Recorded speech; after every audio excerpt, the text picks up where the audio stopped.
Is Bruno Fernandes officially the greatest midfielder to ever wear the shirt? Let's look at the evidence. Level 1. The Cult Heroes. To understand how far Bruno has come, we have to start with the men who kept the light on after Fergie left. Level 1. Nani and Juan Mata. Nani was the flair, the chaos, the man who could win a game with a single backflip. He gave United 7 years of magic, but his best ever Premier League season saw 14 assists. In 2026, Bruno just hit 16, with 2 months of football still to play. Then there's Juan Mata, El Mago, one of the most beloved players to ever walk into Carrington. Mata was pure class, but at United, he was often a square peg in a round hole. He finished his United career with 51 goals in 285 games. Bruno? He cleared Mata's goal tally in nearly half the time. While Mata and Nani provided the moments, Bruno provides the output, every single week. They were the appetizers. Bruno is the main course. Level 1 is cleared, but now it gets personal. We're moving from the cult heroes to the man who defined the number 7 shirt. The man whose record stood for 26 years, until Bruno Fernandes ended it.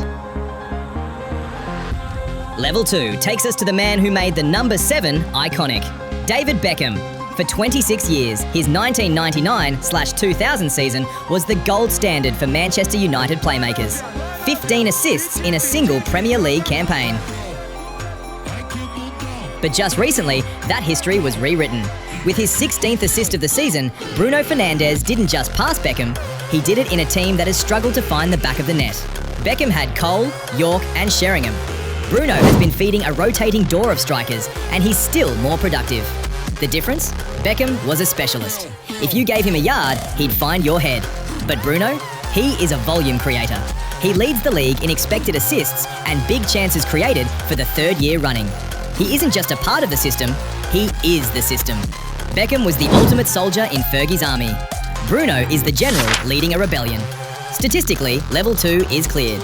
But can you be a legend based on stats alone? Or do you need the one thing Bruno is missing? Fear? You've seen the numbers, but now we enter the dark zone. Level 3 isn't about goals or assists, it's about aura. We're putting Bruno face to face with the man who would have tackled him just for complaining to a ref. The hardest man in United history, Roy Keane. And the comparison is closer than you think. This isn't about flair. It's about backbone. We're putting Bruno against the most terrifying captain in Premier League history, Roy Keane. The man who defined Manchester United's win-at-all-costs DNA. Critics love to call Bruno a crybaby or too emotional. They say he'd never survive a Keane dressing room. But look at the distance covered. For 3 seasons straight, Bruno has been in the top 1% for distance run in Europe.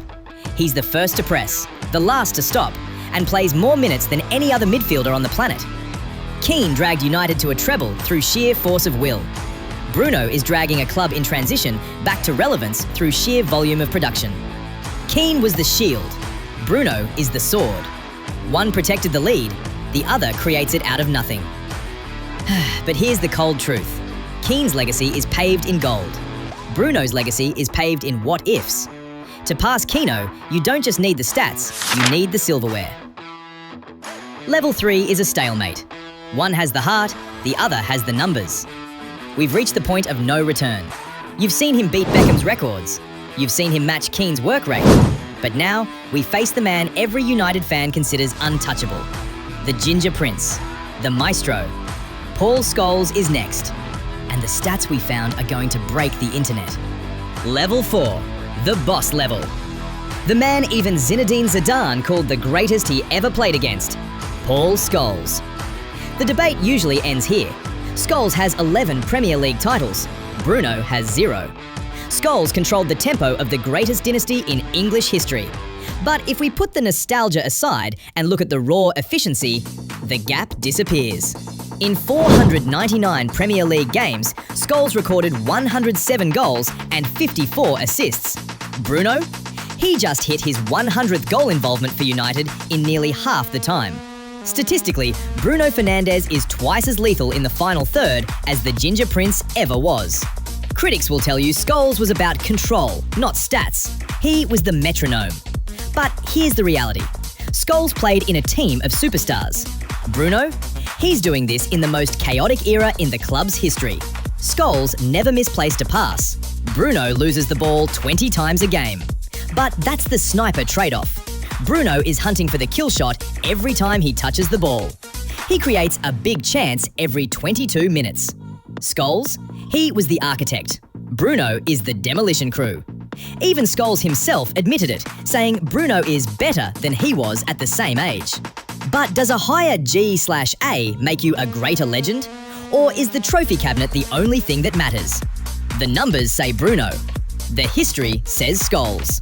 But there is one man left. The man with the most assists in the history of the game. Level 5. The untouchable. Level 5. This isn't just a legend. This is the man with more Premier League appearances than some clubs. 632 games, 162 assists, 13 titles. Ryan Giggs. To catch Giggs, Bruno doesn't just need to be great, he needs to be immortal. At his current rate, Bruno would have to play at this elite level until the year 2034 just to sniff the Welshman's assist record. But here is the Sniper Lab truth. Giggs was a part of a winning machine. Bruno is the machine. If you take Bruno out of this current United squad, they aren't just mid-table, they're invisible. Is carrying a struggling giant more impressive than winning with a perfect team? That is the £100 million question. So, has Bruno Fernandes surpassed them? Statistically, he's already cleared Beckham and Scholes. In terms of leadership, he's chasing Keane. In terms of longevity, he's miles behind Giggs. My verdict, Bruno is the most talented individual midfielder United has ever seen. But until he lifts that Premier League trophy, he's the king without a crown. I know the Scholes fans are already typing. Go ahead, tell me I'm wrong. If you think Bruno is number 1, comment king. If you think I'm disrespecting the legends, comment nostalgia. Smash like if you want to see the Haaland version next. Stay sharp, this was the Sniper Lab.